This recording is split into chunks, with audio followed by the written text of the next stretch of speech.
All right, good evening. How are we tonight? This is another live training session by Unity Technologies. Yes, I know where I work. So this is another live training session by Unity Technologies, and tonight's session is setting up a humanoid avatar. So tonight's session, what we're going to do is talk about some theory, and then we're going to build one. These are the characters from, this is a character from the blacksmith. This is the challenger who uses a Unity rig using the animation system. We're going to use him as a little bit of an example, and then we'll move on to doing some raw stuff. So let's start off with some very basic understanding of some of the key concepts of what we have in the animation system when it comes towards setting up a humanoid avatar to play humanoid animation. Some of the key concepts are that we have animation clips or basic animation data, and then we have our model that is rigged and skinned and has a regular bone structure. And this allows the retargeting of animations onto different models. So we can take that animation data, and that animation data is originally animated in transform space. So that's the space that you'd be used to working with in your scene. So you have your bones. You rotate the bones, you move the bones to a new position, and that's transform space. But when we're dealing with an avatar, we translate that animation in transform space into something that's called muscle space, and that's inside the avatar. So let's talk about animation clips. Animation clips, they can come from a number of different sources. We can get animation clips from motion capture. You can keyframe your animations. You can buy libraries or get them for free. There are libraries on the asset store. We're going to use one tonight or anywhere else on the web. So we can get our animation data from a number of different sources now. A lot of people do get them originally from mocap, from motion capture, but also the traditional keyframed approach also works. But most of these have been packaged up into a library of some sort. And these are simple data files on how a rigged model should move in that scene space and that transform space. Now clips can be included with the model. Clips can be separate from the model so that you can export your animation separately. So you don't need to bring in your animation together. And as a matter of fact, the workflow that we're going to be looking at today is where our models have been brought in separate from our animations, and then we marry up those animations to our model later. Clips in Unity can be in a generic format like FBX, or they can be in a proprietary format from an animation package such as Max or Maya, where you've done your animation, or maybe you have cleaned up your motion capture, and then you can export those as Max and Maya files, which you can find out more about in the documentation when you look at importing from proprietary packages. But we do support some of those proprietary animation packages. But primarily, we're going to be looking at the generic format tonight, which is the FBX. And clips can be created inside Unity using the animation window. But this is not something that we would recommend for character animation because it's relatively complex and the tools that we have aren't great for them. And it's also not going to be covered in this lesson. So just be aware that when we talk about animators and avatars and animation clips is that you can make your animations inside Unity. But it's not recommended for character animation, for say bringing in a rigged model and trying to animate it inside Unity. And we also are not going to cover the animation window tonight. Now, rigging and skinning. Models need to be both rigged and skinned. So let's take a look at some documentation. I'm going to go ahead and put you on pause since we're not going to look at you. So we're looking here at the Unity manual and under animation, inside Unity's animation system, inside animation clips, animation from external sources, working with humanoid animations. We have prep, where are we looking for it? Preparation, assets preparation, and import using humanoid characters. So it's a little bit buried in our documentation. You can just simply search for this in the manual, and you'll find the key. So this has got some good documentation on how to use those humanoid characters and where to obtain them.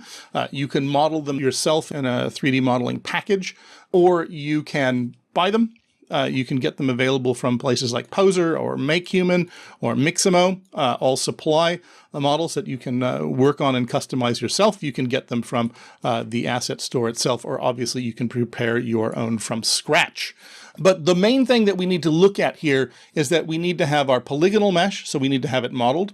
We need to have the bone structure created, and then we have to have that model properly skinned and skinned for that skeleton.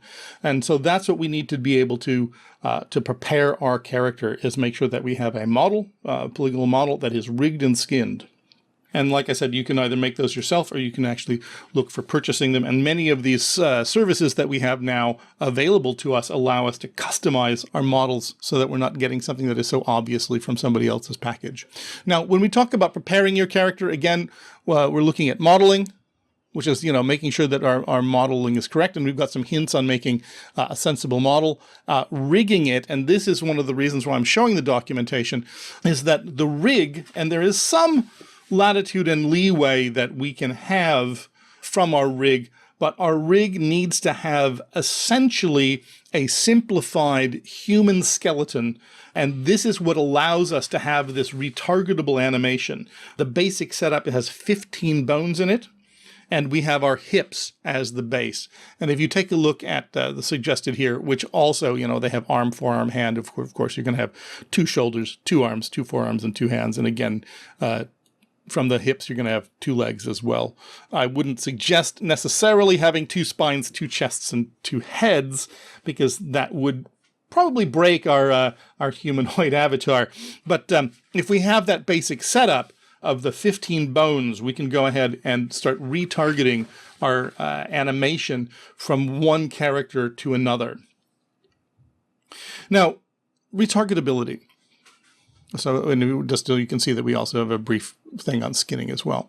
Now, retargetability. Let's come back to Unity here and just put on our little eye candy.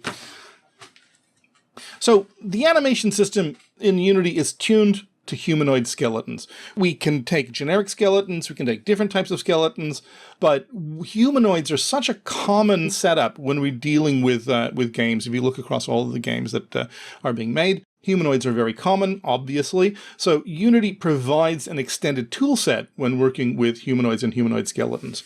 And so this is that common bone structure that allows our retargeting and also allows some common IK, inverse kinematics. The fundamental step is setting up a map that uses this simplified bone structure that we've agreed on with the 15 bones, and this is the avatar. Like I said, this is the characters from the blacksmith that we've got going on here, but I also have the package from Unity Chan, and I'm going to go ahead and open Unity Chan under Animation Check. Now, Unity Chan, and if you haven't met Unity Chan, she is the representation or mascot of Unity in Japan.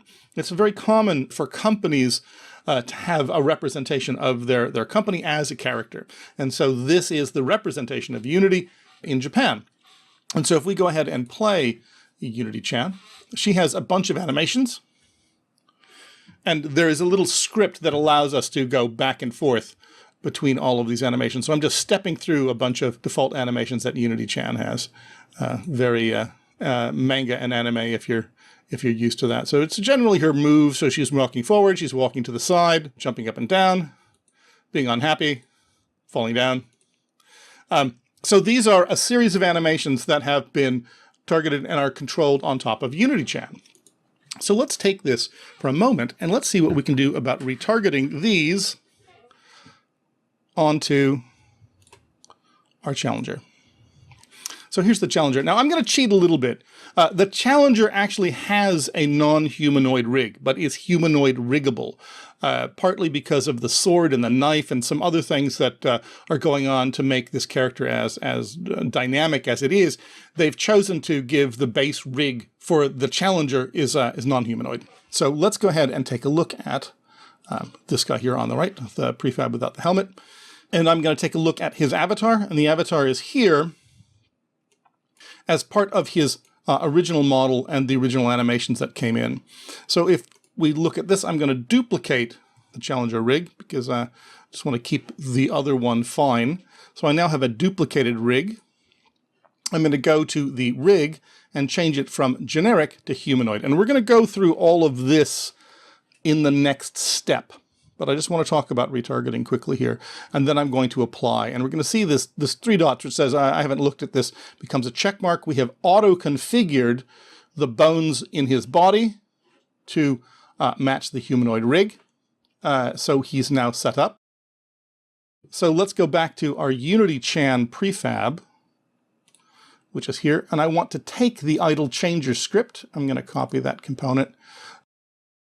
And then we will paste that as a new component here. Paste is new. So we now have our idle script. So this is the script that's controlling her animations. And then come back to Unity Chan, and she has this Unity AR pose controller. So let's take that back to the challenger and just give him the Unity Chan controller. So we also need to change the rig because it needs that humanoid rig. And now we can I've grabbed the wrong rig, but that's all right. This is the one that just goes from pose to pose. This is the pose rig. But you can see that we've now quickly retargeted a bunch of poses there for onto the challenger. Now let me get the one that I wanted to get. Action check. There we go. This is going to work. I have to restart it. There we go. So now we're doing full takes here, and he'll just repeat those takes until we go to the next one. And you can see that we've just simply retargeted Unity Chan's animation directly onto the challenger. Now, though there's also a slight difference is that both Unity Chan and the challenger have slightly complicated facial rigs, which isn't something we're going to cover today. So he gets a little slack-jawed when we do this experiment. But there's an example of targeting one humanoid animation onto another humanoid character. And I'm sorry about the sword, just it's popping out there, but so you know we can do that. So anyway, that's retargeting. And so the avatar is our map. The avatar uses these two spaces and translates between them. And they are that transform space where it's the original animation space where we're moving the bones and the muscles in that world space. And then we have our muscle space.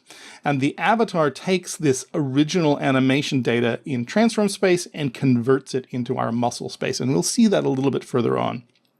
When the animators are shared, the avatar compares the muscle setup of the two different rigs and adjusts the animation to match the rig's muscle space. So let's take a look at muscle space. So to show muscle space, I want to limit the movement of the challenger. So let's go ahead and take a look at our challenger, and we look at our avatar rig. And so here's our rig, and we can configure it.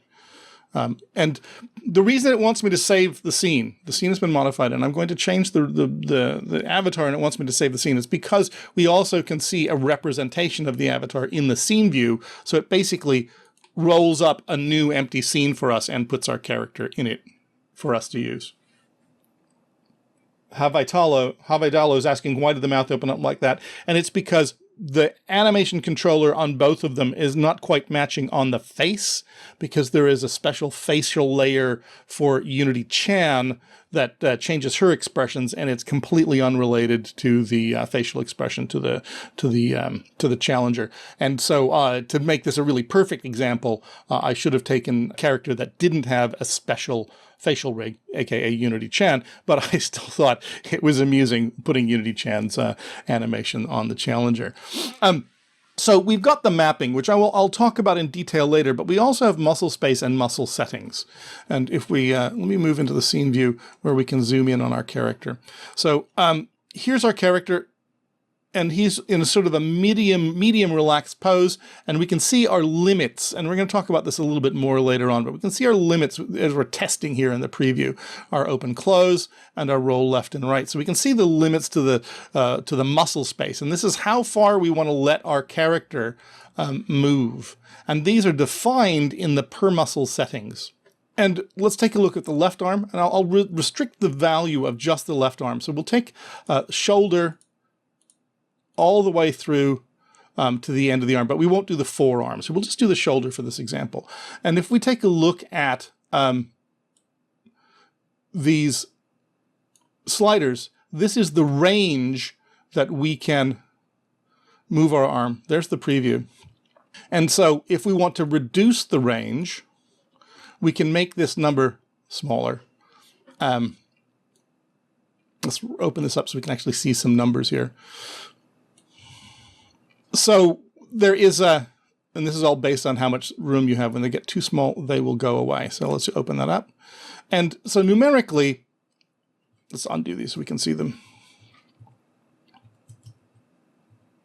15 to 30 for the shoulder, 15 to 15 for the shoulder front. So let's cut these in half or by a third. So let's say -5 and then 10. So I'm limiting the range of his left arm. And then -5 again, and then 5, -20, 35, -50. And so I'm limiting how the range of his arm, -30 and 30. And I'm just picking these numbers randomly so that we can see what's going on. So let's apply this. Then we hit done. Now let's go back and play. And oh, that's right, we didn't. We did that during playtime. So let's go back and fix our controller. Let's use the action check. And look at the difference between his left and right arms that we're going to have now. So they now have a completely different range of motion between the left and right arm, because he can't move his arm that much. And so this is how you can also take generic animations and start to make them different per character. So if you have a character that's a large, limited movement ogre versus a flexible ninja, then you would change the muscle space on the avatar, but you could still share the same animation. Or a robot, or a limited action. You know, if you look at C-3PO or some other robot that doesn't have full range of motion. And an example of what this is doing is if, say, bending your arm, which normally we could bend our arm, say, I don't know, from straight out to straight bent 160, 170 degrees, not 180, because then our arm would be inside, our lower arm would be inside our upper arm. So if you want to make a character that looks stiff, you would limit that movement so it couldn't move 170 degrees, but would probably move, I don't know, 90 degrees. But when the animation is being looked at by the avatar knows that 100% of that animation on, let's say, the human is between 0 and 170, and on the robot, it's between 45 and 120, it will adjust that animation in muscle space and allow you to share them.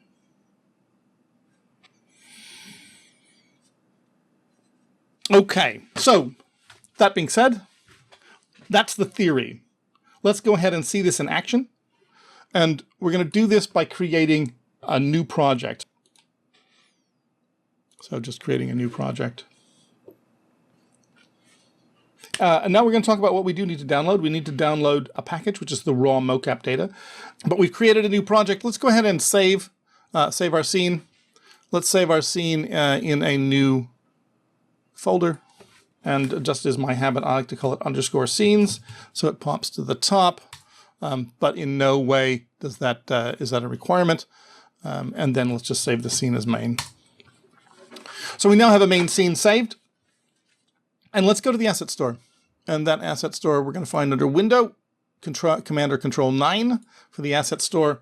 And we're going to look for the raw mocap data package. That's just under here. Let's just try raw mocap data. There it is, raw mocap data. And so I'm going to go ahead and download and import that into my project. So now we've got this import data, which you can't see. It's on another screen. So there we go. Let's pretend it just popped up.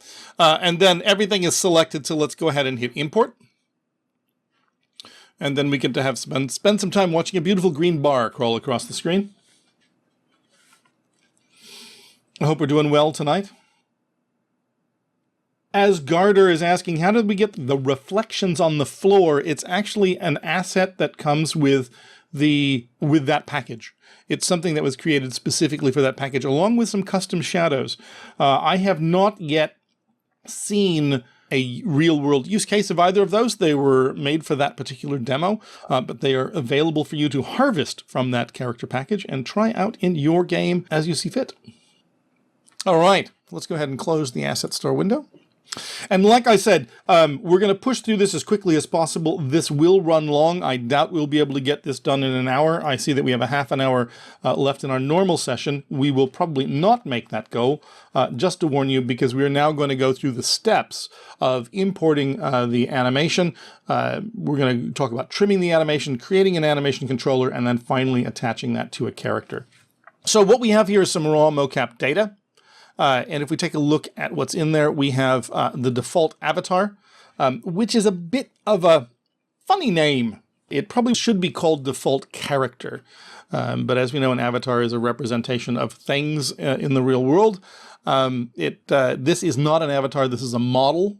So don't be confused. This should say default character instead of default avatar, but I'm just going to leave that as the package stands, so if someone downloads a package, they're not confused. But I do want you to know that this is not an avatar, this is a model. We'll talk about avatars in just a second. And then we have materials associated with this particular model, and then we have a whole bunch of animations. There's a complete animation list that you can see here that's accompanying it. And then inside each one of these is a series of folders, all of which that have different animations related to running, sprinting, walking, and jumping and idle. We're going to use just a few of these in our project. So there's a huge chunk of mocap data that's in there. So let's take a look at a couple of these. I mean, we have a bunch of idle. So if you pick an animation and we go to the animation tab, we can preview that animation down here in the little preview window. We can make it bigger, and preview it. And he's idling. If we picked something like running, it'd be a little bit more obvious. But this window is relatively small. And if you right-click on the header bar, it'll pop out in another screen. It'll pop out into a separate window. And then you can dock this and you get a much bigger picture, and you can go ahead and hit the play button up here. So this is the preview undocked, which you can do by right-clicking the header bar. So all of these are animations. They're just mocap animations. We can see what the animation is doing. We've got a little bar at the bottom and a circle. This gives us an indication of two things. One is the current pose position. Hello. I'll pick something that's not got a pause in it. So the current pose position is the red line, and then the current root motion position is the blue one at the bottom. So that's what those are for. So let's take a look at our character. This is the character that we're going to be using, our little guy here, and his wonderful little black and white jumpsuit. And he is called default avatar, and we want to go ahead and look at his rig. And he is already humanoid, and if you look at the fact that it's created from this model, and this little tick mark says that he is properly configured. But let's pretend he wasn't and had none. So he's come in with no rig, and we want to assign him, in our case, a humanoid rig. There is a legacy rig, which is legacy. It is for an animation system that has long since been replaced, but it's still there for legacy reasons. Generic is for bringing in avatar-type animations that we are now, but that don't fit in to the normal 15 minimum bones plus the optional bones that we will see in a moment.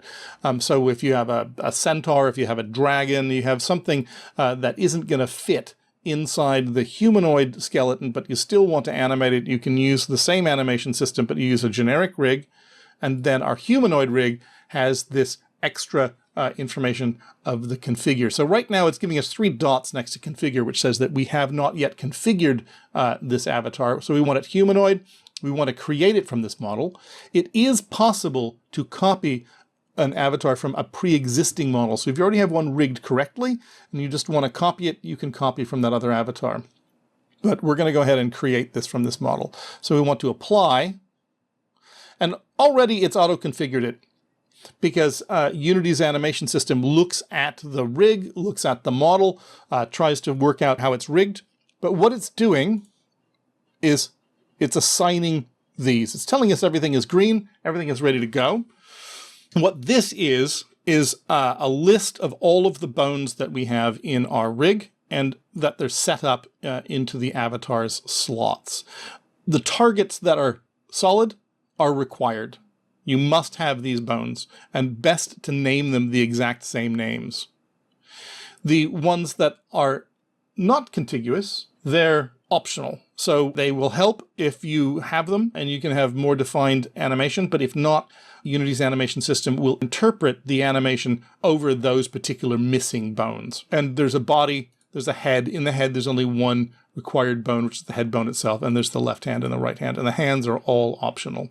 Now, if it hadn't been created properly, so if we have one of these and it's missing, you can see that the arm in this case is red. And if we had that applied, or we couldn't find that appropriate bone when we are looking at the rig, we're going to see an X here. This X says that this configuration is not correct and that we need to configure it manually. Now, we could force it to auto-configure it, or we could simply go and find that upper arm ourselves. If we can look at the right arm, we can see there's an upper right arm. So what we're looking for is the upper left arm from underneath the upper left shoulder. So we can just simply grab that and populate it. So it follows along with the standard Unity method of applying components into or objects into those object slots.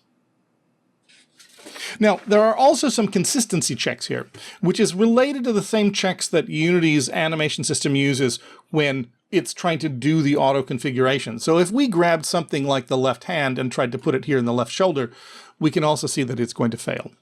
The way that Unity does this is it's looking for a number of things that will need to match a consistency check in both the auto setup and when you're doing stuff manually. It's looking for the bone name, which can help, but it's mostly looking for the bone position and double checking the bone's rotation, looking at the parent-child relationship. So it's looking at the child bone compared to the parent bone. And it knows that in a standard human rig, there's going to be a certain variation, but there's also going to be a certain limit to the position and rotation of that bone off of the parent. And so when we see that we've attached something that's completely wrong, Unity says it's not only in the wrong position, not only has the wrong name, but it's got clearly the wrong rotation. So these two bones cannot behave properly and be a proper humanoid bone. So let's go ahead and undo and bring that back. So as we said, the avatar controls the animation data and how it's translated into muscle space. And we've talked about how a percentage of that animation is translated into a percentage of muscle space.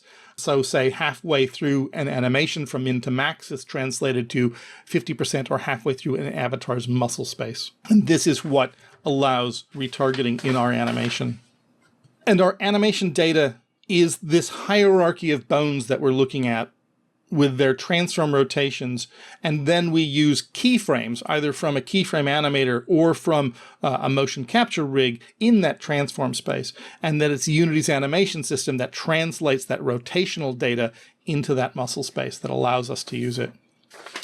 So we've seen muscle space when we were talking about, let's apply that before I can change over. And so we've seen our muscle space settings, just reminding you where they are.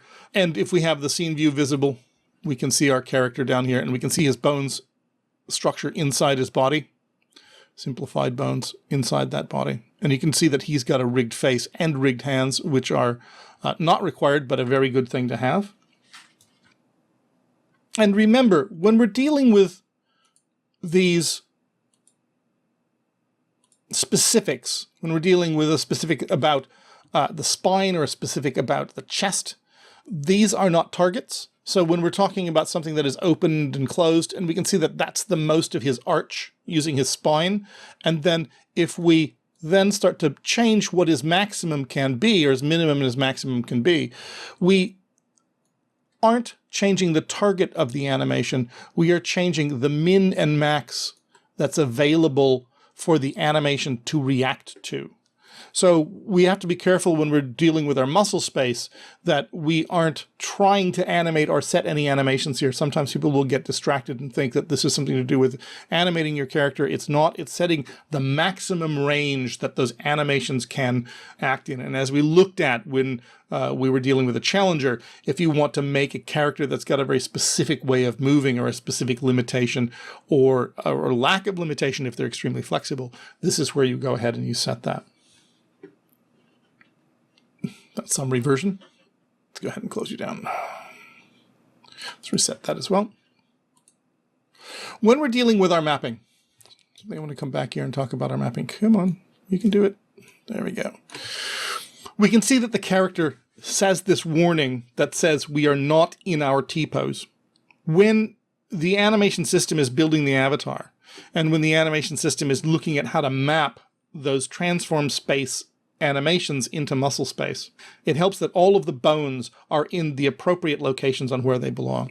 And so this particular screen inside our scene view will tell us when the character is not in a perfect T-pose. Oddly, this default character is not in a perfect T-pose because of its fingers, which is so small that it won't really make a difference. But it does illustrate the point that you can see that he's not in a perfect T-pose. And so it's best that if you discover that your model is not in a perfect T-pose, that you enforce it. And you can do that by taking the pose down here, and you can reset the pose. We don't want to talk about sample bind poses at this point. It's for dealing when you need to have a character in an extreme shape for an action, and so you've got a bind pose, and then we can enforce that T-pose. And what it does is it looks at all of the appropriate bones, it looks at all of the expected rotations, and resets them to the point where all of the bones are in the rotational values that they're expected to be in. So if you see red callouts and that it's not in a T-pose, it is best that you enforce that T-pose. Now, if you look at bones, you can see at the bottom there's it shows transforms. These are the relative transforms, the relative transforms of the bones that we're looking at. At this stage, it is absolutely best that you completely ignore this. It is possible to edit the bones transform, but please don't. And if you, for some reason, you know what you're doing and you start trying to learn how to edit it, you can edit the rotation a little bit, but don't edit the position. They are created by the rigger, whether it's a human rigger or an automatic rigger, to work with the mesh. And so in general, don't mess with these unless you really know what you're doing. So let's go ahead and hit done. I think we want to revert any changes that we've done. I've looked at a couple people that are talking about importing and exporting animations. If the animations are created correctly, they should simply import directly as FBXs. Well, I'm showing you how to import them now because these are raw mocap animations. And this should be exactly the same as keyframe animations or any other animations from an animation source. And then what I'll be doing next is the technical import step of bringing in these animations. Nothing has been done to these except they've just simply been put here. So if we look at the preview window, this is the animation that's been imported. If for some reason you export your animations as an FBX and in Unity they don't look correct, my initial suggestion would be that there's a problem with the export of the animation rather than the import. But that really depends upon each particular animation package that you're using. So let's move on to the animation tab. Let's go back to our default avatar. So animation tab, what are we going to look at? We'll be applying animations from these external sources, so we don't really need to look at the import animation tab here on the avatar. We can always see that there is no animation data in this model anyway. We could choose to deselect import animations and apply, but we don't need to because Unity is smart enough to see that there's no animations to import, so it's not going to try to import nothing. And don't forget, if you have animated your model, you can export your animation separately from the model in FBX format usually. So now we're going to set up the character, the animator, and a controller so that our character can walk in all directions. But in this example, it's going to be without turning. We're going to have no turning animation. So we'll be using sort of strafing animation. So it'll walk forward, it'll walk backwards, it'll walk left and walk right as a sidestep, and it'll strafe kind of in the other secondary. So the 4 primary directions, forward, back, left, right, and then the secondary, you know, up, left, up, right, back, left, back, right. And then an idle in the center. So we'll have a total of 9 animations and not with turning. So it's just a simplified example that we have. And then we're going to blend this idle animation that we're going to have at the center with those 8 animations, 1 for each, as I said, of the primary and secondary directions. First of all, let's get our character in the scene. Let's open up the scene. Let's drag our default avatar and just drop him in the scene. There we go. Bing! We've got a character in the scene. And let's take a look at the character that we've dropped in the scene. We can see that there's an auto-generated animator component that's been placed on it. So it knows that this is a model that can accept animations. It has a rig. So we're going to have a default animator component. It also has no controller. So we have no controller that says nothing is controlling this model. And our avatar is that default avatar that we created because our name was default avatar.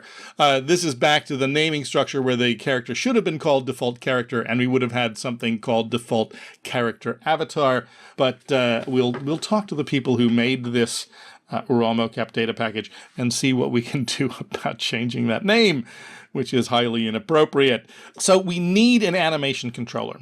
So the first thing we want to do is go, let's just close this down so we can see it. We want to create an animation controller. And so that makes a new animation controller asset for us. And let's just call this one default controller. Sure, we could call it something like Winslow, but you know, we don't want to get invaded and have, you know, space aliens try to take over our planet. So we won't call it Winslow. So we're going to call it default controller. And we want to associate our default controller to our default avatar. So we can simply drag that in. So we now have a controller that is controlling our model, but it's empty and it doesn't actually do anything. So let's go ahead and open the default controller by double clicking, and this opens the Animator window. We've got a lot of things that start with anim, and so this is not the animation window, this is the animator or animator window. And this is where we're going to build our animator controller state machine. Now, so when we're in here, scrolling around, you want to hold down the Alt key. Alt key will allow us to scroll around. Sadly, zoom makes it go up and down, and I won't comment on the fact that we don't have any ability to zoom out at this point. So let's not talk about it. And this is where we're going to design our controller. And we're going to get back to this in just a minute. We're going to move on to something else. Let's talk about preparing our animations. So we have to prepare the animations to go into the controller. Let's extract the animations we want from this pile of data that we have down here. So we've got a huge amount of animations. If I open up animations, you can see we've got a ton of animations here. And also picking through them is going to be a little bit difficult. So I know which ones I want. So I'm going to move them out and move them into a new folder. I'm going to call this my walking animations. Let's open up our animations again. And in strafing, I want idle to strafe all angles. Actually, I'm going to turn this to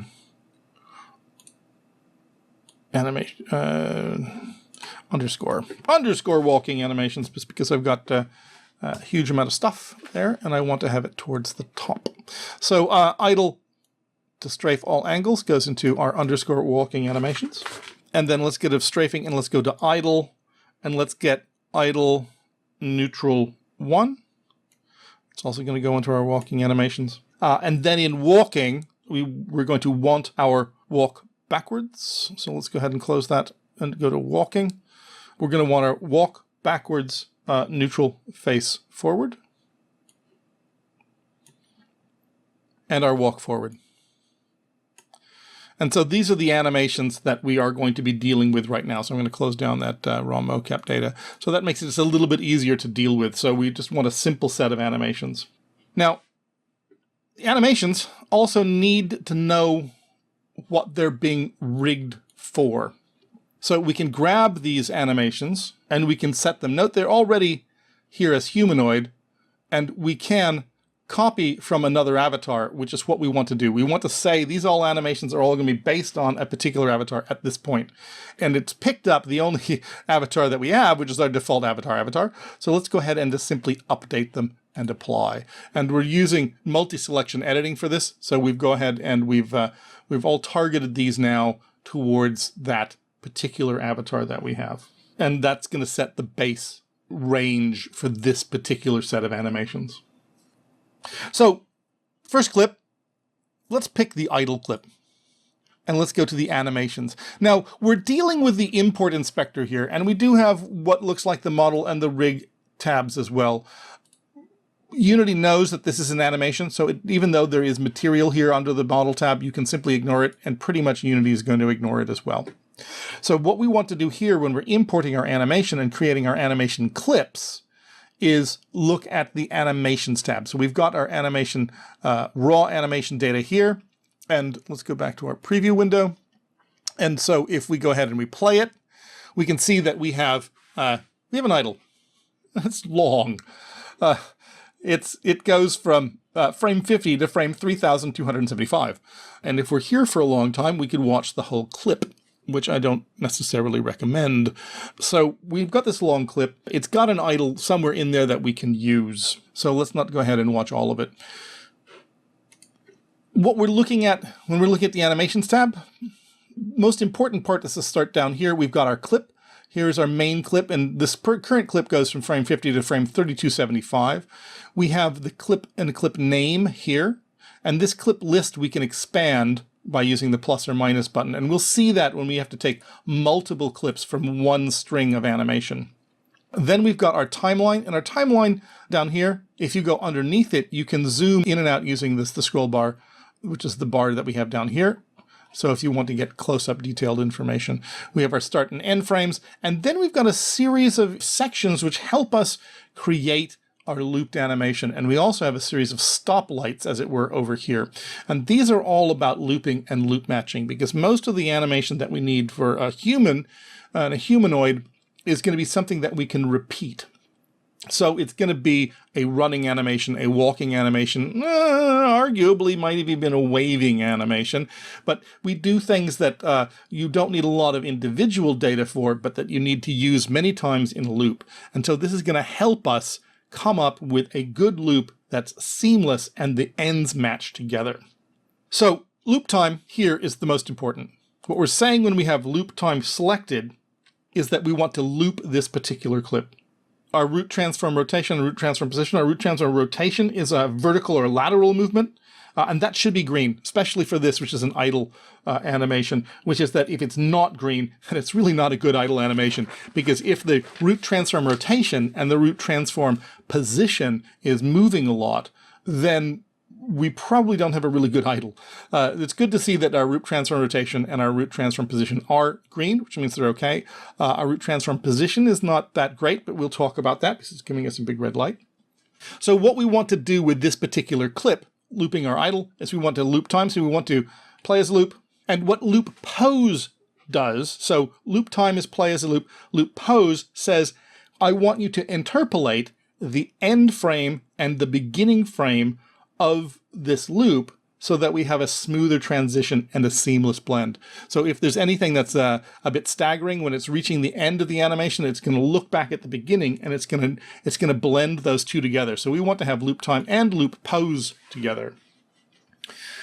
Now, cycle offset, we'll see what this is about later, but essentially it's how far into the loop you want to start the looping animation. It doesn't adjust it out of the loop, but it means it'll start at a different position in the loop, but it'll continue looping that same set of frames. Then this value is good for matching some animations, and we'll see that further on when we're going to go ahead and use what I'm about to talk about, the mirror button down here.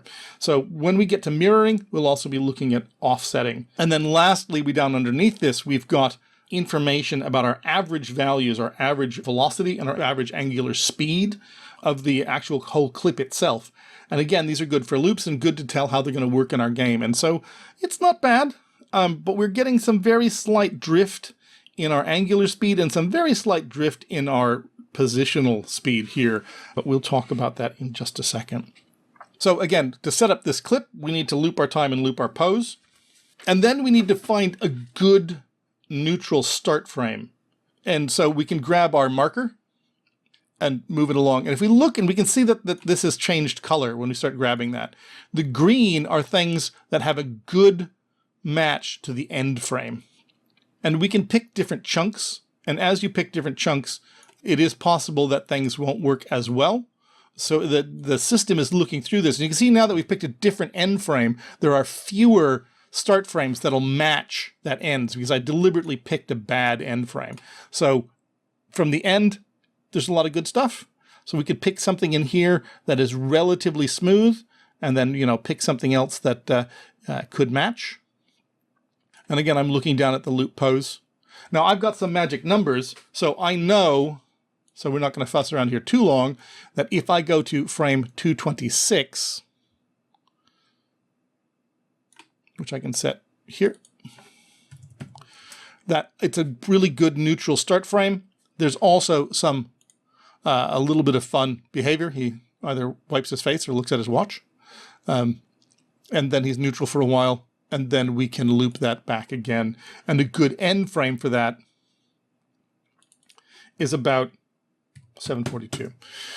And you could run through this until you found the right idle that you felt comfortable for your particular game. And so now we've got a pretty good loop. Has a little bit of behavior. And if we get to the end of it, it loops fairly seamlessly back again to the beginning. And if we look down our sign here, we're looking good as well. We have a little bit of rotational velocity and a little bit of angular velocity, and we can help that out by baking our root transform rotation and our root transform position into the pose. And this will, by baking this into the pose, this will prevent the character from moving too far off of that. And you can see that our average angular velocity and our average velocity has gone away. It's gone down to 0. And then we'll discover that he's moving a lot less, that his forward little blue arrow is doing really well. So that's the loop that we have for our idle. So now let's do forward. And so if we're going to be doing forward, again, we've selected forward. We go ahead and we play it. So we see that we've got a good walking animation. Again, it's relatively long. And this particular loop, we need to be slightly more careful about. Because the idle loop, his feet were planted, he didn't move, he checked his watch, nothing very big was going on. But now we need to come up with a good cycle amongst all of this walking. If we count it, we'll see that he has, looking at the right foot here, 1, 2, 3. So he goes through 3 full cycles of animation before he comes back. And as a matter of fact, if we play with the end frame and beginning frame on the clip, we can look at the loop time graph and we can see the peaks, which gives us the 3 cycles that he has with walking. Now, I'm just going to grab one of these. And frankly, looking at this particular clip, which is just a generic clip that we've been using, it looks like it's a little bit uneven. That gait doesn't look completely even. It looks like actually there's a little bit of a limp on one side. And I think it's probably because of the original actor didn't have a perfectly smooth gait. But it'll be okay. It'll look natural. It'll look realistic. And we're going to go from peak to peak. So let's go ahead and just grab 1 peak's worth. But if this is our start, and this is a convenient start position, how do we find the end? I am going to define it here because he has his right foot down and his thighs are nearly parallel. I mean, we can double check this to be absolutely sure, but it's relatively close.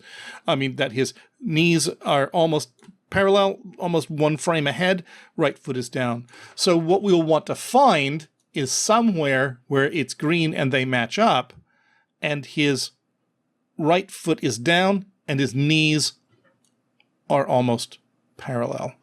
And so what did I get? I got 0 through 29. So those are my magic numbers, actually, 0 through 29. So you can see our start and end frames now make 1 good loop. And then we can go ahead and we can play that. And we can see that he's got a relatively good loop. And this is without doing too much else with this clip. We do have loop time and loop pose. We are baked into the pose. So it's doing pretty good. The root transform position is red, but that's not unexpected because we want this character to be moving forward on the X and Z. We want it to be moving forward in the Z direction. Now, if we go ahead and we apply, we'll pop back to neutral. Now let's go ahead and take a look at his animation here. And let's go ahead and hit play. Note that he's starting here at origin, right on this grid point, and see what happens over time. Already, he's starting to drift to the right. If we look down at our average velocity, we can see that we're going 1.5 units forward, which is good, but we're also going 0.43 units on the X, which means we're drifting slightly to the right. We're drifting off complete forward, and we need to fix this drift. So the solution to this is actually a root transform rotation offset. And watch as I adjust this, how the numbers change down here. So I'm going to take my offset and I'm going to slowly adjust it until I can get that average velocity to about 0. There we go, 163. So we can now see that our average velocity is 0. We've offset that rotation a little bit. Let's go ahead and apply and test again with the appropriate button. And you can see, especially when looking at the little blue arrow down here, that even though his immediate pose changes a little bit on the red arrow, the blue arrow is straight down that middle. So we have adjusted our animation, which was originally a motion capture, so that it is now facing straight down the Z. There's no X drift and certainly no Y drift, which would be going up, which we don't want to have at all.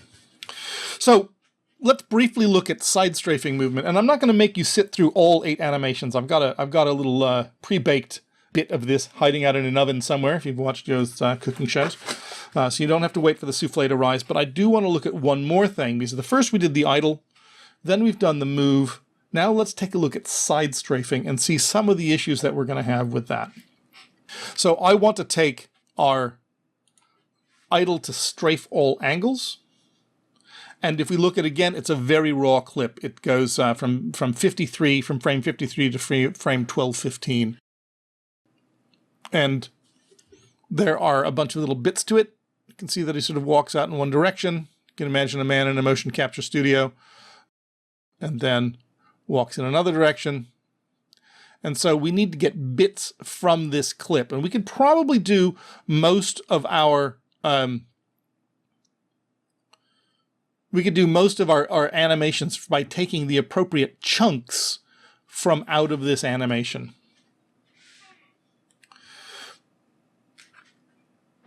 And so let's remember, we're trying to match this up with our right foot planted and thighs together pose. So let's look for a good start pose. So we're going to grab that front, that first level, and start going through. And we can see that there's a lot of interesting variations. So we want to start off with getting our right foot planted and our thighs together. It's hard because of the it's such a long clip, but we can zoom in and then pick the spot that we want. And so we can get our right foot planted and our thighs together. Now, oh, I got it, 169. And so the magic numbers are, it's 169 to start, and then we can come back over here. Let me just bring this down to about 200 so we can see it. And come on, you can zoom in.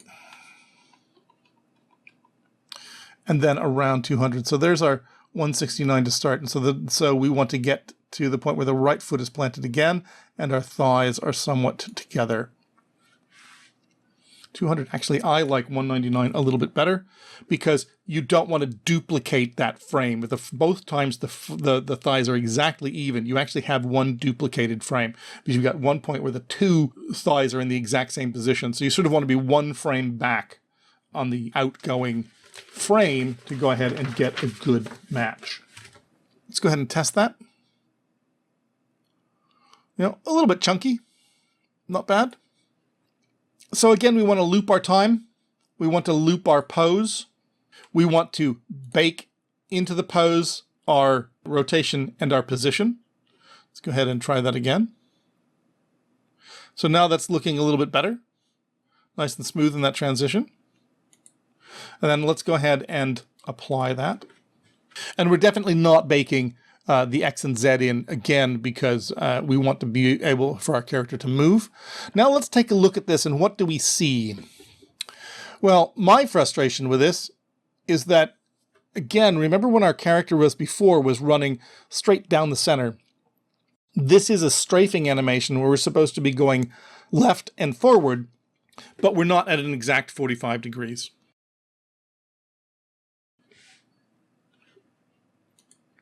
So we're now back at origin, and again, take a look at the way he goes. You can see that he's not reaching this corner, which is our exact 45 degrees.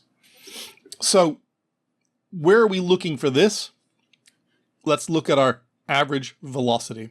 And we can see that on our average velocity, we're going 53, minus 0.53 on the X, but we're going 1.01 on the Z. So we're going much farther forward than we are going to the side. So again, we want to take our root transform rotation and offset it until the X and Z values are the same.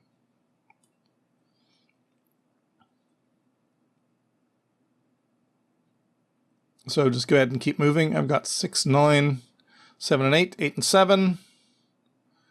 So somewhere right in there, where I've got minus 8.09 and 0.808. That's 17.7. I think I've got 17.75. Oops, 175 as my magic number. But you can see that we now have these two very closely balanced. We hit apply. That'll take us back to our origin point as well. And then when we hit play, take a look that he's strafing right through that 45 degrees. Now, we need multiple clips from this particular set of animation frames. And we've picked one where he's walking forward and left. He's sort of strafing forward and left. And we need to grab another one. So the first thing we want to do is name this. So let's go ahead and name this as walk, FWD, so walk forward and then left. We need a new clip from the same set of animation frames. So let's hit the plus. And what we want this one to be is walk forward as well, right. So this will be the opposite of this particular clip that we have just clipped out. So if it's the opposite of the clip that we just clipped out, why can't we just reuse it? Well, the answer is we can. So let's duplicate the same data. We're taking it from 169 and then to 199. So there's our loop. The same stuff that we had before. We want to loop our time. We want to loop our pose. We want to bake our rotation and our transform position Y. And then we also want that offset in the rotation, which was 17.175. But now we have a duplicate. So what we want is a mirror. So we apply, and now we have a mirror of the previous animation. And so when we hit play, we can see that we're going off the right along those 45 degrees. We do have a problem though, which is when we're at our base, you can see that we have our right foot down and our thighs together when we're unmirrored, but when we're mirrored, we have our left foot down and from the right angle, our thighs together. This would not work for blending because we've reversed our animation and we're going to try to blend all of a sudden the left foot to the right foot, and it's going to look really funky. So what we want to do is use our loop time offset and roughly halfway through the animation, because we're assuming that this actor's gait is exactly the same on the left and the right. You may find that when you're doing this, you need to make this a little bit, 0.49, 0.51. But now we have the right foot down and we have our thighs together by being halfway through the animation. And remember, this doesn't change the number of frames. We're still cycling between 169 and 199, except our start point isn't 169, it's halfway through. The mirroring, I'm just seeing that someone is asking, Havatilo has asked, can you mirror forward walking to go backwards? The mirroring is X mirroring. As far as I know, the only mirroring that is available is mirroring along the X-axis. So you're changing left to right and right to left, rather than front to back and back to front. We're going to cut to the chase. We've seen how to do 3 basic styles of importing of our animation clips. We've seen just an idle. We've ramped that up where we need something that's moving, where we've had our forward and we have to change the offset. Now we've taken 2 clips from the same animation and we've used the mirror button. From now, we're going to go to the oven and we are going to import a custom package, which I think I left on my desktop, called completed animation files, open, import. Haha, you don't have to sit around and watch me do 5 more animations. And I'm glad I don't have to do 5 more animations either. So I did this before with the help of James Bouckley on our team, who's not with us tonight. He's happily at home, probably. And so we now have all of the animations that we need. So there's our old walking animations. I'm going to go ahead and take that underscore off just so it goes down towards the bottom. And we now have our completed animations that we've done, which includes our idle to strafe, which with more than just walk forward, left and right, but also walk left or walk right, walk backward, left and right. There's our neutral. There's our walk backward, which we haven't looked at all. And then there's our walk forward. So those are all of the animations that we need. Those are our animations. And now let's turn our sights to building the animation controller using a blend tree. So we're now back to where we were before with our Animator window. And remember, we can get there by taking our default controller, double-clicking it, and we're here in the Animator window. So let's create 2 new parameters. We're going to make some parameters, and these are going to hook up with a script. And the script is going to be what takes our player input and adds input into the animator, or the animator, how is that, animator, into the animator, using the horizontal and vertical axes from potentially our joysticks. It could be from our keyboards. So anyway, our horizontal and our vertical. So we're going to go to the parameters list. And the first thing I want to do is create 2 new float parameters. And they are going to be horizontal. And then another float parameter called vertical. I'm adding them here now, so that when we create our blend tree, that the parameters will be available, so that it just makes it a little bit easier. So to create the blend tree, what is a blend tree? Well, a blend tree allows us to take either a single bit of input, say from left to right, a number between 0 and 1, and blend 2 animations together. So the simplest one is that I go from a value of 0 to 1. I have an animation A, animation B, and we blend the weight of one animation to the other based on the weight of the blend. What we can do in this particular case, and we'll see this in 2 seconds, is make what's called a 2D blend tree. And we can use both axes, the horizontal axis and the vertical axis, and we can lay out our animation inside this tree. And depending upon where our value is, we can choose that to be the weight of the blend. So to create a new blend tree, click anywhere in the empty space in the animator and create a new state from a new blend tree. So there's our blend tree. If we double click the blend tree, we can see it. The very basic one is just on the horizontal axis, we'll blend 2 animations, whether the horizontal is 0 to 1. But if we look at our animator, we can also make 2D blend trees. For what we're doing tonight, we can simply have simple directional, because we only care about the 1 animation on each axis, and we'll blend between them, or somewhere between these, 1 animation somewhere between these axes. But If you wanted to take this controller further and add in, say, a run animation, you would need a more complicated controller, so freeform directional or freeform Cartesian. Now, freeform Cartesian is the most complicated and does take the most amount of resources. However, it's quite negligible. So even though we're going for the most difficult one now, it gives us the most versatility to upgrade later. So we're going to make a 2D freeform Cartesian blend tree, and we're going to use the parameters horizontal and vertical. And this is why I made them first, is that we can just go ahead and plug them straight in. Now, we need 9 motion fields. And the motion fields are where we put our animations. And you'll see why we need 9 in a second. So I'm going to go ahead and create 9 motion fields. Now we could create sub-blend trees, you can see from a new blend tree, but that's beyond the scope of today's lesson. If you're interested in trying to make a more complicated controller, then you could look at sub-blend trees. But today we're just going to go ahead and get our 9 fields. So this is the beginning of the graph that we're going to have all of our motion fields in. So let's go ahead and get those 9. 2, 3, 4, 5, 6, 7, 8, 9. Now, there's some arbitrary numbers in here, and I don't really need them. We're going to go ahead and change these. So I think for my brain, the easiest thing to do is just to zero all these out and put them in the middle.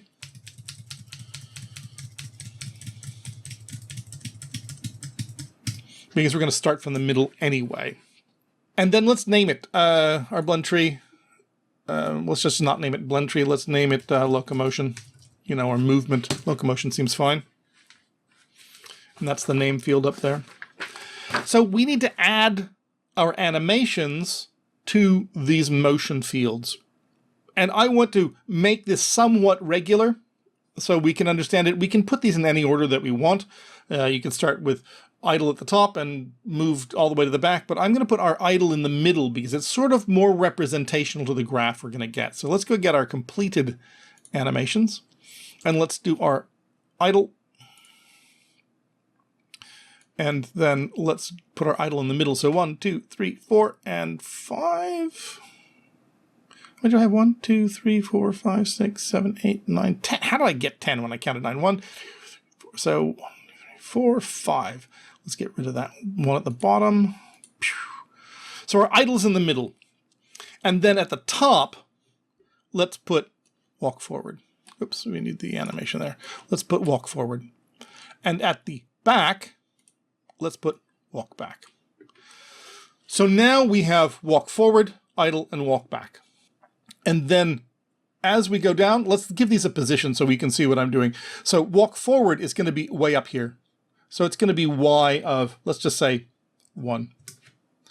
And our walk back is going to be a y of -1.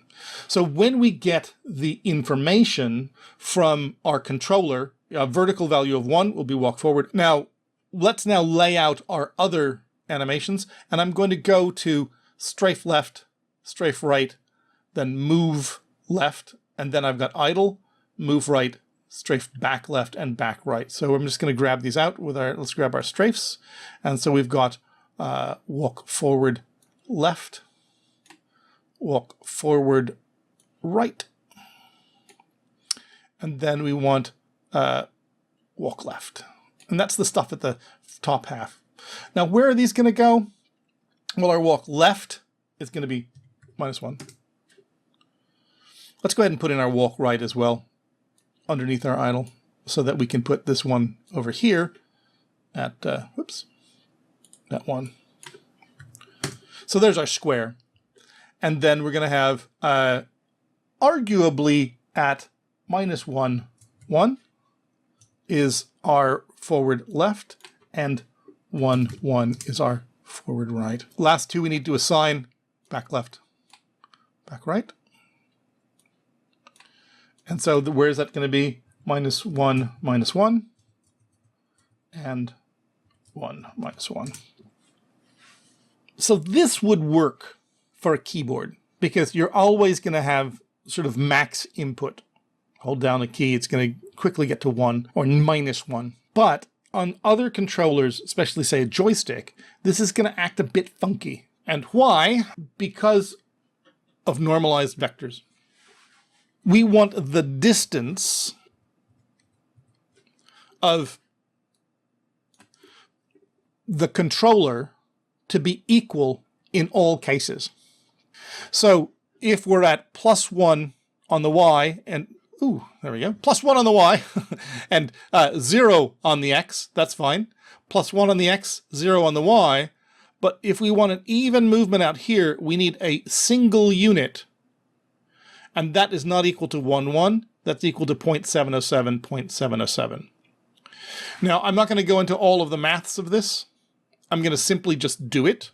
And for more information on this, you should look into normalized vectors. So what we want to have here is minus 0.707 and 0.707. And then 0.707, 0.707. Then our ones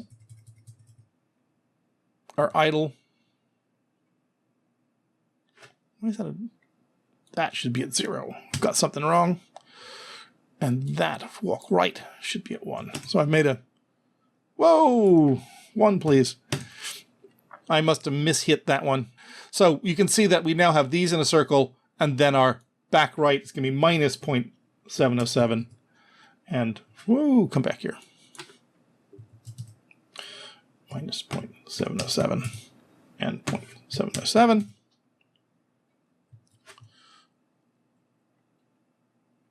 No, and minus 0.707, minus 0.707. There we go. And back right is 0.707 and minus 0.707. Whew! Lots of numbers. So we can see that we now have an even circle around that center. And so this will work perfectly fine with keys. It will also work fine on devices like a joystick setup, which we want to know that exact location. Now, and we're almost done. Appreciate your patience. If we were to look closely at these motion fields, and we can see that they're all relative to each other here inside the motion graph, inside the 2D blend tree graph. And our initial location there is 0, 0, and as we move outwards, depending upon our input, we'll blend those animations between our choices. So if we end up with a blend up in here, and you can see that as we touch these, we get a blend that shows us the weight of where each one of these will be weighted. And coincidentally, you can move these around. I was setting them with numbers. You can set these just by eye. But since we're dealing with stuff that is slightly more accurate, I wanted to make sure that our numbers were more accurate. But you can feel free to move them around as you see fit and as you feel comfortable. So we'll blend between our choices. Now this box is an even circle. We've got an even circle here, but not all of our animations are moving in the same direction at the exact same speed as all of the other animations. So when we were looking at some of these and we looked at our angular speed, this one's going 0.8, and this one's going 0.7. It's a little bit gray it out here because we can't edit it in the situation, but hopefully you can read down here. 0.772 by 0.772. This one's 0.8 by 0.8. It's not a big difference, but they aren't moving in the same direction at the same value. So if you come back to the 2D blend tree, you can actually adjust the time scale and you can homogenize the speed. Now, all of these have a speed of 1, and this is how we're going to be modifying the speed of the animation. But watch what happens when we make it a homogeneous speed. Idle is 1, and everything else around it is similar to 1, but not completely, especially the walk forward and walk back. And so for a game where you want to have uniform movement in every direction evenly, I mean, in some games it might not be important. You can run forward faster. But in this game, in this case, we want to have our movement with regular animations where our character is moving exactly the same speed in all directions. We can make our time scale, and we can make it homogeneous speed. Now, lastly, we need to pass our player input into this controller. And we can do this with a script that is called a state machine behavior. And we can add one by selecting the blend tree. So we can select the blend tree in the base layer, and we can add a behavior. Now, we have one already, a locomotion state machine behavior that has come from our department, James, but I'm going to make a test one, test junk state machine behavior, just so that we can see it. And we can go ahead and we can open this up to edit. We can edit this script. And the state machine behavior is very much like a mono behavior. It doesn't inherit from mono behavior. It's inheriting from state machine behavior, which is related to mono behavior. And it has a series of default functions as well. You can choose to uncomment them if you want to use them. Very similar to the idea of having start and update in every one of the base mono behaviors. So above it is a description of when it's called and how to use it. And then this is how you'd write your behaviors for taking your player input. Now, in our case, we're going to go ahead and use, close that saving. We're going to go ahead and use one that is already existing. So let's go back to Unity and let's remove this state machine behavior. And as a matter of fact, I'm going to delete that particular asset. And then we can go back to the blend tree and we can add a behavior, but we already have one that exists. So we're going to add the locomotion state machine behavior script. And then let's bring that one up for editing and we can talk about the content here. So the locomotion state machine behavior has a public float for damping. And this is to smooth the transition between one input value and another. So as we change our keys, as we move the joystick, there's a slight damping value so that it isn't as abrupt as it could be, especially when I'm going to be using keys here on the keyboard. And then we have two private read-only ints, and we get their names essentially from the animator string to hash from the horizontal and vertical parameters. And the reason we do this, you can do research into this on your own time, but the main reason for doing this is for the ease of coding and for error catching. So if there is a mistake in a string, you wouldn't necessarily know it. Whereas when you ask for a string to hash from the animator, it looks for the horizontal, it looks for the vertical parameters. You'll get an error if there isn't one, and then you get a very nice read-only int that you can use in your code. And then in the override function on state update, we have our animator state info, and our index layer. I'm not going to go into the details of that tonight. They're part of writing the state machine behavior. But essentially what this is doing is taking our input get axis horizontal and input get axis vertical, putting it together into a vector2 called input, and then we're using that to set float on our animator. And that set float on our animator with the damping that we can see at time.delta time over here will smooth the input that is going into our controller. So let's come back to Unity and let's take a look at our game. And actually, let's take a look at our scene, and then let's take a look at our default avatar. We have the avatar in the scene. We have the controller on the avatar. So in the scene view, let's get a good look at him. Something like that. And then let's grab our main camera and then use game object, align with view. And now our main camera is looking down where we were looking. And if all goes well, and we test, we can now walk forward, we can walk back, we can strafe left and right.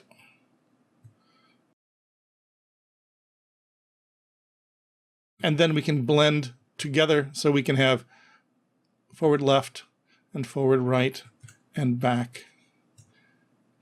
So we're blending together. Slight hesitation between our blends because of my damping.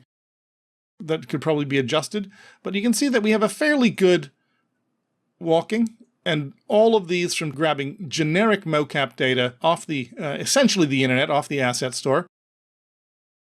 So we've grabbed some generic mocap data off the asset store. We've sliced out the bits that we want to use. We've sliced out the bits we want to use. We've created a simple blend tree and a simple controller, and now we have a working avatar. And as a matter of fact, and I'm not going to do it, if we wanted to, we could attach this to Unity Chan or to the Challenger, and it would work just fine. Where did we attach the script? In the animator, on the blend tree, you can attach the script with add behavior. All right, so I'm not going to back read. Nerol22 asks, is there any information about how to use facial animation? I know you didn't really cover this, but I'm having a problem with it here and I can't find any information. I make the assumption that it's enough, that there is enough information on the website, but as Matt Mirrorfish is saying, is that you definitely need to take a look at blend shapes, because it's blend shapes that you're using to do most of your facial animation. Scummy Assassin asks, will this work with a top-down shooter game where the avatar is constantly looking at the mouse position? Yes, you can, but some of the things that make that easier is using inverse kinematics, which is not something we're going to cover tonight, and IK targets. Also, you can do things where you're animating the head procedurally to look at a target as well.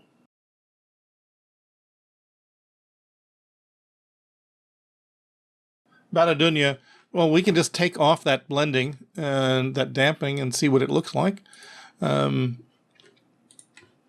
Zorch, 0.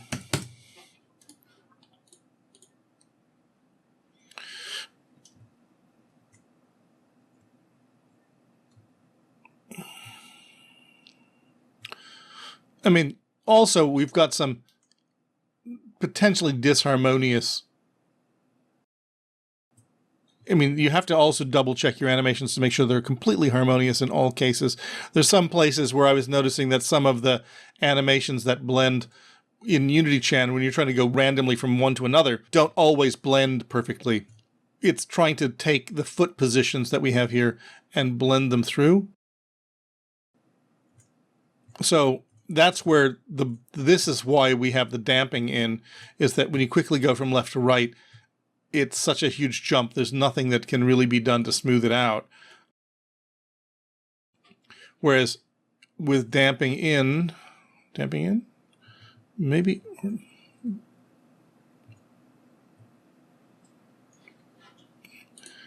Oh, that's 15. That's why.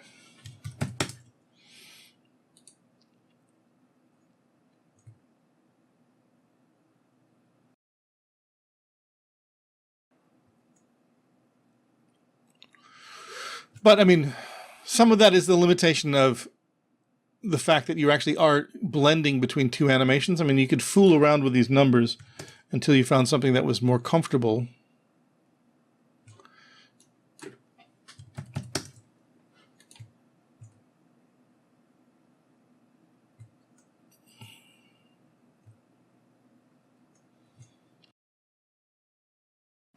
At Bolkey is asking, just to make sure I understand correctly, the movement of the character is purely done by animating it and adjusting the transform that way.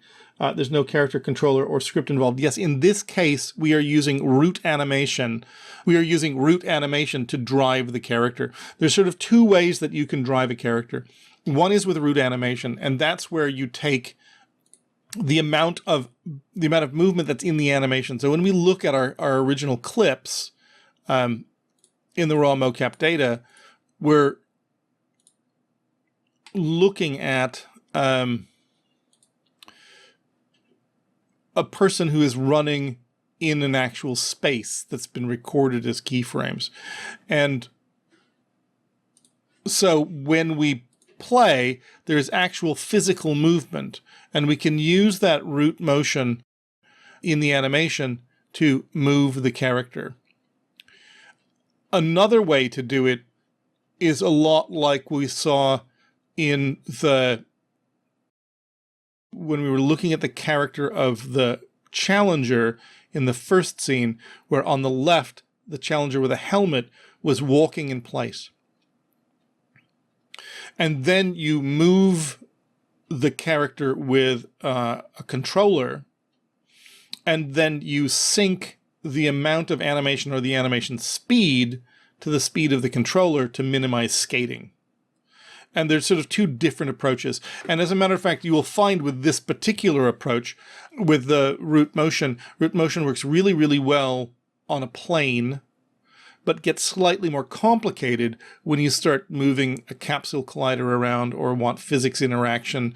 And there are other things that need to be done, which are beyond the scope of what we can talk about here in this class. And hopefully we can get either more classes, or we can do some live sessions with some of the other people in the animation department or in our department, because we've got some very good people who know animation that can talk about the rest of the controller. Because, I mean, the controller that we have is incredibly simple and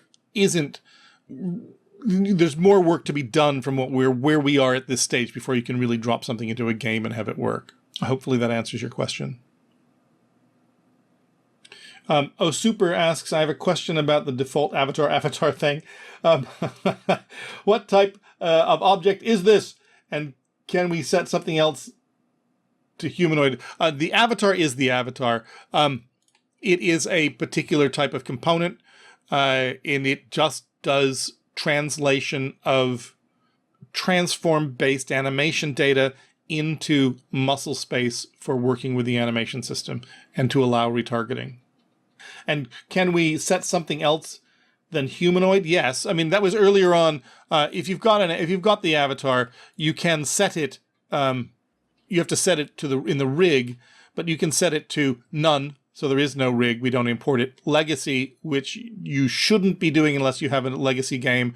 Generic, which is a bone structure that is not within the humanoid range. It doesn't have the 15 default bones plus optional bones. Like I said, could be a horse, could be a centaur, could be a dragon.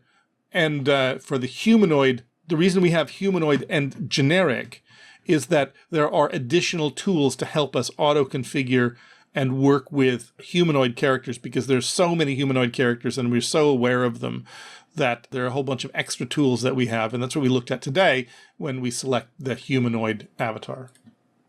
Bruce Kitafixer, are you able to quickly mask out the upper body animations and show how that's done? Not today in 3 minutes, but yes, you can do body masks.